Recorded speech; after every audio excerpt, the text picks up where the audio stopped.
Olá, muito bom dia. Seja bem-vindo ao Redação Hit, edição de sábado. Você fica agora com as principais notícias. O aumento da fiscalização também vai aumentar o trânsito das cidades de São Paulo e do Rio de Janeiro.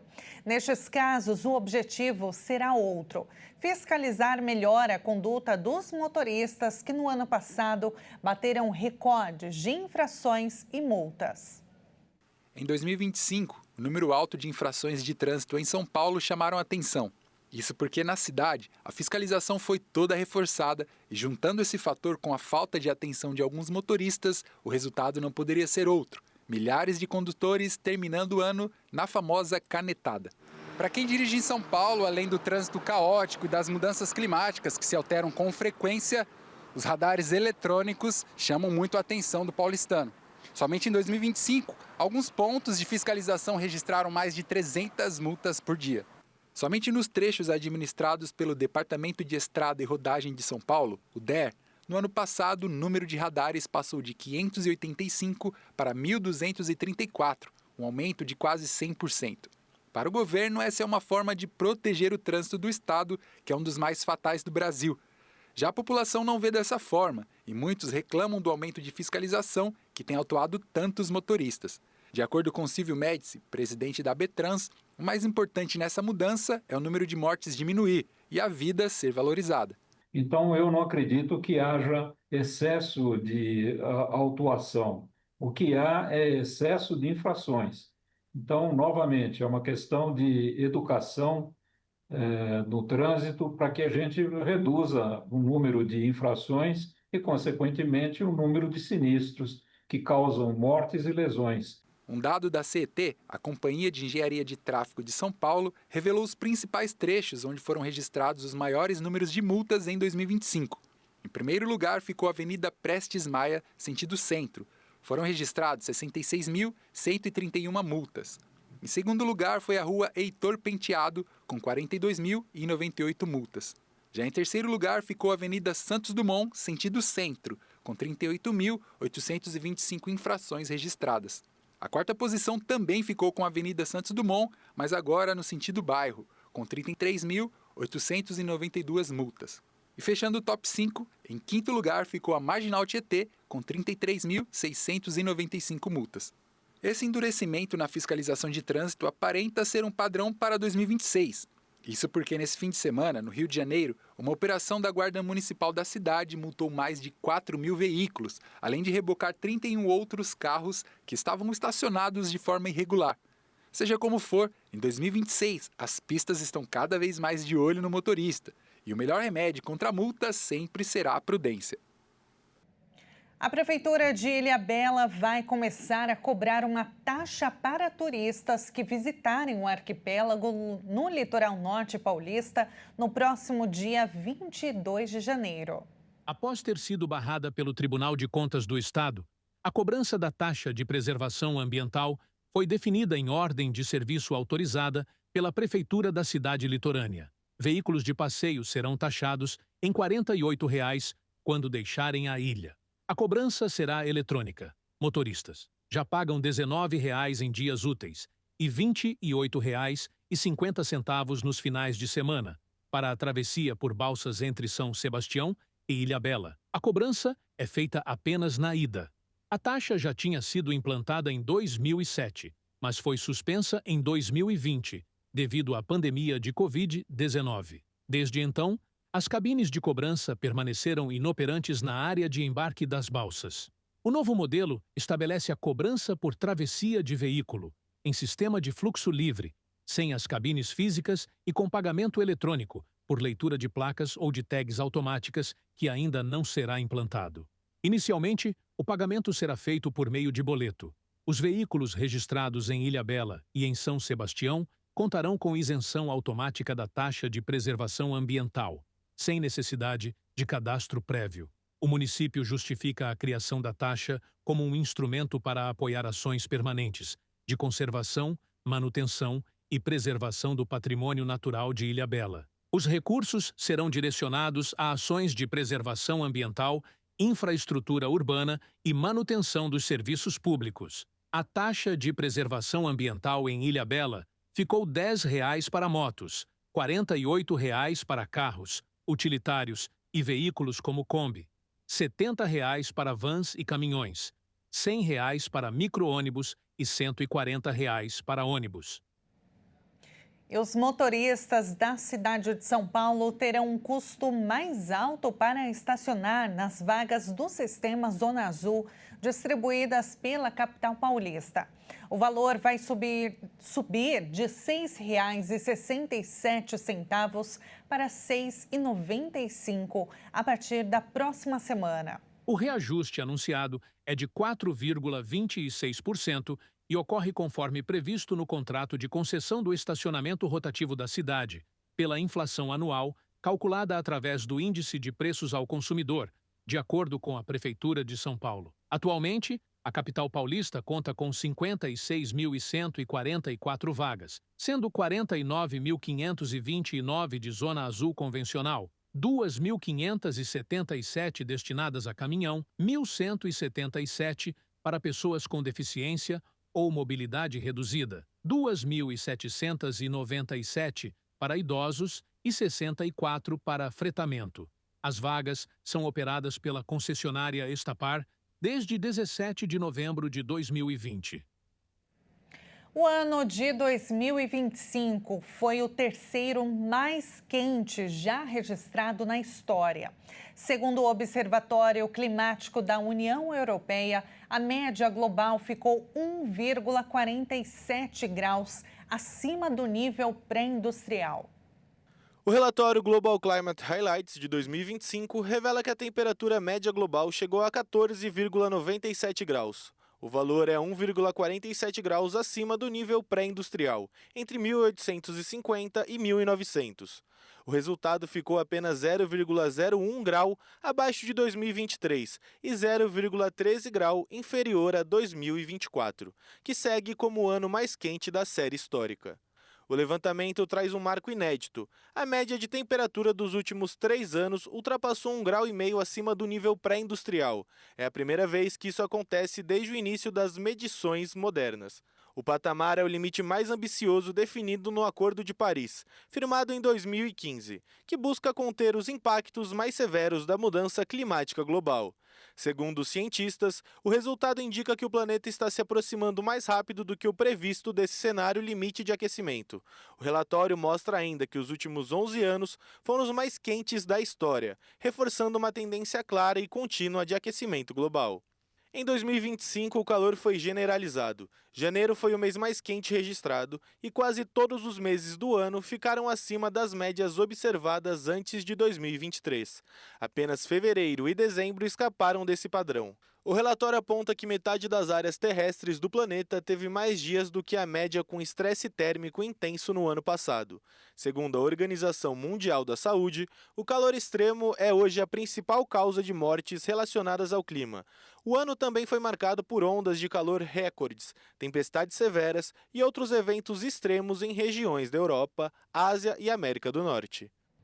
O governo federal publicou novas regras para reduzir a fila de 3 milhões de pessoas do INSS.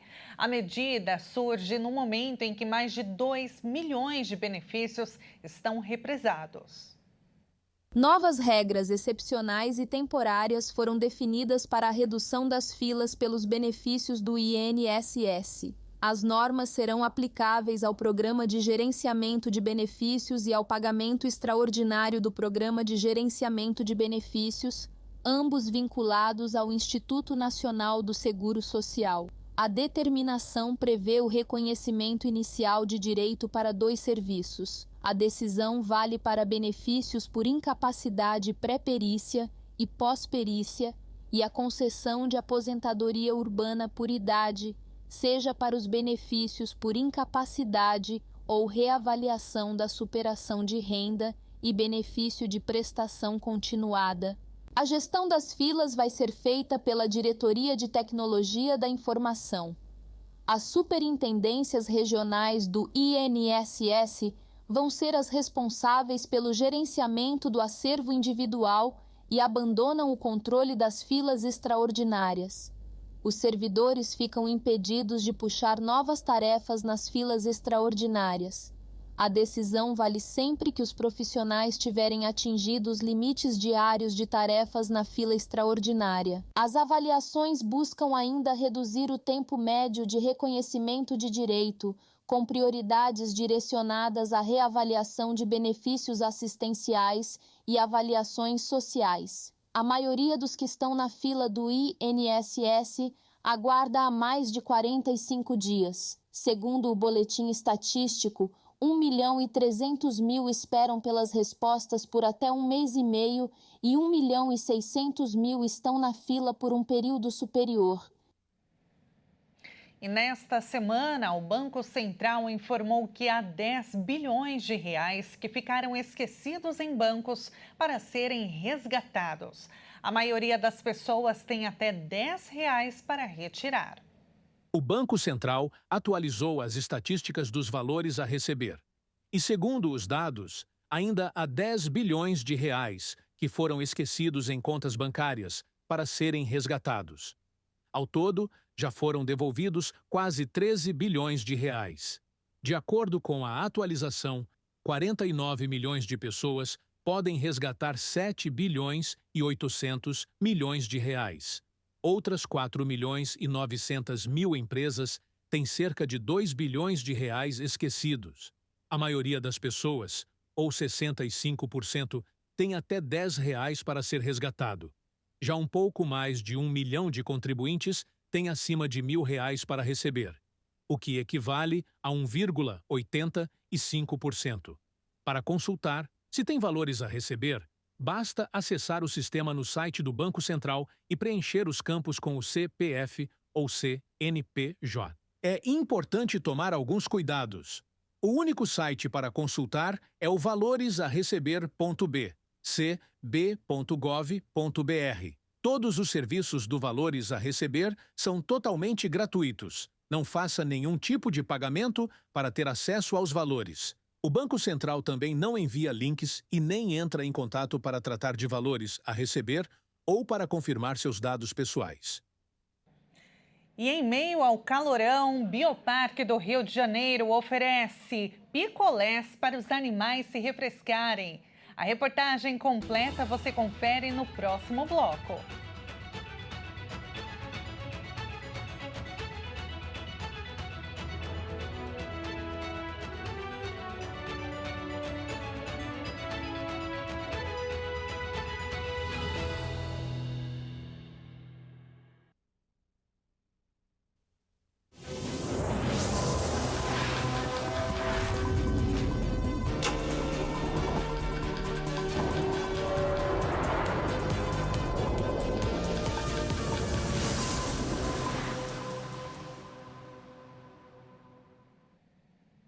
E nós estamos de volta com o Redação Hit. Seja muito bem-vindo mais uma vez. Janeiro é conhecido como o mês mais complicado para uma família ajustar o orçamento. Para organizar as contas e evitar dívidas no começo do ano, é preciso ter paciência para conseguir a famosa sintonia fina. Janeiro chegou trazendo não só um ano novo, mas também uma série de despesas que apertam o orçamento das famílias. Impostos como IPTU, IPVA, matrículas e material escolar, além da fatura do cartão de crédito carregada pelas festas de fim de ano e pelas férias, fazem deste um dos meses mais difíceis financeiramente. O dinheiro da senhora, deu para pagar todas essas contas de início de ano? Faltou, sobrou, apertou? Como que tá? Olha, eu paguei tudinho, mas agora eu comecei a fazer dívida de novo, esse ano agora. Não deu não. Usemos a reserva que tinha e ainda vamos ter que pegar do limite do cartão para pagar o que ficou para trás. E depois ainda fica o limite todo mês mensal, né? Virou uma bola de neve, né? Você nunca escapa não, sempre tem. Mas tem que estar usando o cartão, senão não quita não. Diante desse cenário, a organização financeira deixa de ser uma opção e passa a ser necessidade. Quem sente isso na prática é a família da professora Silvia Regina, que já aprendeu que janeiro pede cuidado redobrado com o dinheiro. A gente busca se organizar já desde os meses finais do ano, desde o final de novembro, início de dezembro.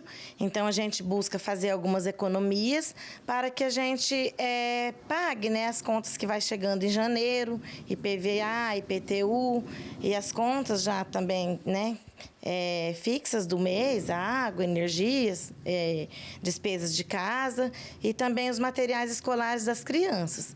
Então, a gente já começa a se organizar nesse sentido, né, para que não entramos o ano já no vermelho. Janeiro também exige decisões difíceis dentro de casa. Priorizar contas essenciais, avaliar o que pode ser parcelado e, principalmente, evitar novas dívidas são atitudes que fazem diferença agora e refletem no orçamento dos próximos meses.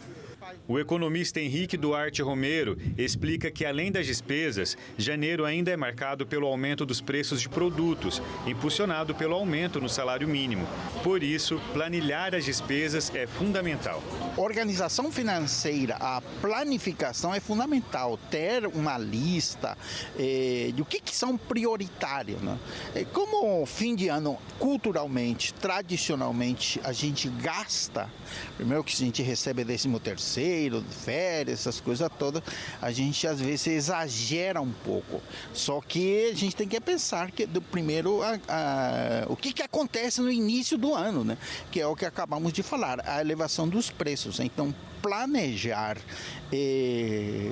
ter na ponta do lápis o que são prioritários, o que eu vou gastar, quanto que eu vou gastar, isso é fundamental para o equilíbrio do resto do ano, né? Porque senão a gente vai passar negociando um monte de contas, e isso não é muito bom para qualquer família, para qualquer agente econômico. Planejamento, atenção aos gastos e decisões conscientes são os principais aliados para atravessar janeiro sem sufoco.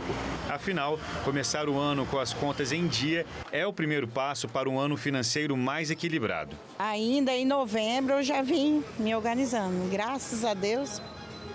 Tudo para não passar aperto no início do ano. Assim, sou bem organizada. Tenho 60 anos e eu organizo tudo. As coisas é tudo na ponta da caneta, né? Tem que ser assim. E olha, solidão e solitude, existe uma diferença entre esses sentimentos e a importância de sentir alegria na própria companhia. A nossa equipe de reportagem ouviu um especialista para explicar melhor o assunto. Apesar da fama de povo alegre e hospitaleiro, pesquisas recentes de um instituto francês revelam que os brasileiros são os que mais sofrem de solidão no mundo. Entre os entrevistados, metade responderam que já passaram por essa situação ao menos uma vez na vida. Mas como lidar positivamente com esse sentimento? Ficar sozinho pode ser saudável? Este psicólogo é quem nos ajuda a entender melhor este cenário atual e como são os estados comportamentais da nossa mente. Existem 4 pilares que tratam muito bem o que a gente sofre hoje, né, que seria a ansiedade, depressão e o próprio estresse, né? Entre eles é cuidar do seu sono, cuidar da sua alimentação, fazer atividade física, que é essencial, muito bom para o corpo, mas é melhor ainda para a mente, e ter um hobby, alguma coisa que você gosta de fazer. Você fazendo essas 4 válvulas de escape, você já se livra muito bem da ansiedade e da depressão, e sua saúde mental vai melhorar muito bem. Pelas ruas da capital, entre uma conversa e outra, não é difícil encontrar relatos que retratam bem os resultados da pesquisa. Como o da Rosimeire, que já passou um quadro severo de depressão e sabe bem os sintomas da solidão. Quando você se sente sozinha, você sente o mundo fechando e te abandonando. O Marcelo também é outro, que já se viu no isolamento. Você tem que se isolar, só queria ficar em casa, só queria ficar deitado. Nas fases ruins da vida, a gente fica assim, né? Mas e o lado positivo de estar sozinho? Conforme o profissional, este estado é chamado de solitude. Já ouviu falar? Não. Solitude significa o quê? A solitude é a capacidade que a pessoa tem de conseguir ficar longe da presença do outro de maneira tranquila, de maneira saudável. Comportamento que também não é difícil de encontrar por aí. Cuida da saúde mental do senhor? Sempre. De que forma? Os exercícios, né, diários. Alimentação também. Os exercícios, o senhor prefere fazer sozinho ou em grupo? Sempre sozinho, acho melhor. Isso não é solidão, não? Não. E, pelo visto, foi ela, essa tal de solitude, que tirou os nossos amigos da solidão.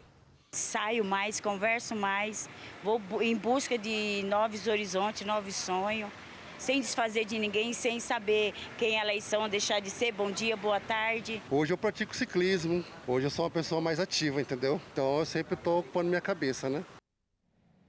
E olha, aqui uma das novidades para quem vai ao Mercado Municipal de São Paulo é um espaço com uma grande variedade de grãos de café, torras e sabores. Uma alternativa para os consumidores que não economizam na hora que sentem aquele cheiro de café fresquinho. 1.430. Esse é o número de xícaras de café que, em média, um brasileiro comum consome no ano. Um dado que chama muita atenção, ainda mais pela alta no valor do produto nos últimos meses, que ainda assim não diminuiu o consumo no país. Apesar de o Brasil ser o maior produtor de café do mundo, quase metade dessa produção fica aqui para o consumo da própria nação. E o jeito que os brasileiros consomem café tem mudado ao longo do tempo. O paladar do brasileiro está cada vez mais refinado e quando o assunto é café, a bebida mais consumida no país depois da água, a busca por uma boa qualidade, principalmente uma ótima experiência, tem feito esse mercado avançar a cada ano.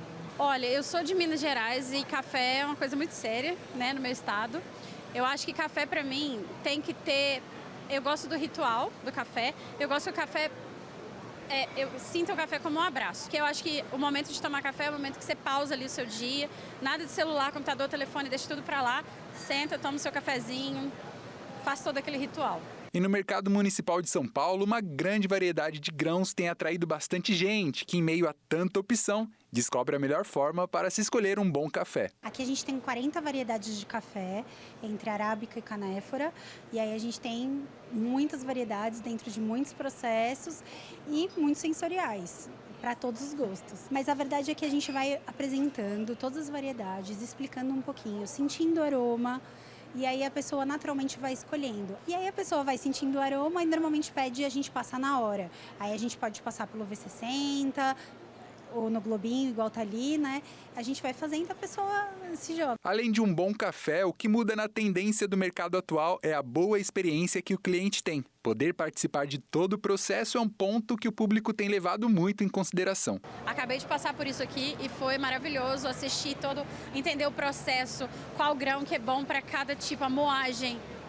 Nossa, acho que a experiência é muito válida. Vem para cá, gente, a experiência é ótima. Tendência.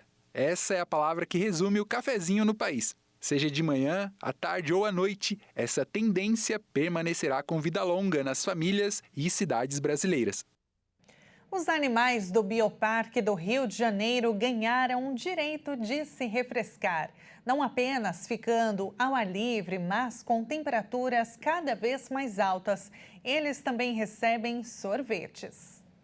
O Bioparque do Rio distribuiu alimentos congelados a diversos animais para ajudar a amenizar os efeitos da onda de calor que atinge a cidade do Rio de Janeiro pelo terceiro dia consecutivo. A ação faz parte de uma atividade anual realizada durante o verão e foi acompanhada por visitantes. Entre os animais beneficiados estão onça-pintadas, ursos de óculos, lobos-guará e diferentes espécies de macacos. As paletas congeladas foram preparadas com ingredientes variados, de acordo com a dieta de cada grupo. Os ursos também aproveitaram para se refrescar nas piscinas dos recintos. Segundo a bióloga do local, a iniciativa tem foco no bem-estar dos animais, buscando proporcionar alívio térmico durante os dias mais quentes. Ela destacou ainda que as mudanças climáticas representam um desafio crescente para a conservação de espécies e exigem adaptações constantes por parte do zoológico e centros de manejo animal. O Bioparque ocupa uma área de cerca de 50 mil metros quadrados e está localizado na Quinta da Boa Vista, na zona norte da cidade. A maioria dos animais do espaço é formado por primatas, mas grandes mamíferos também integram o acervo do zoológico.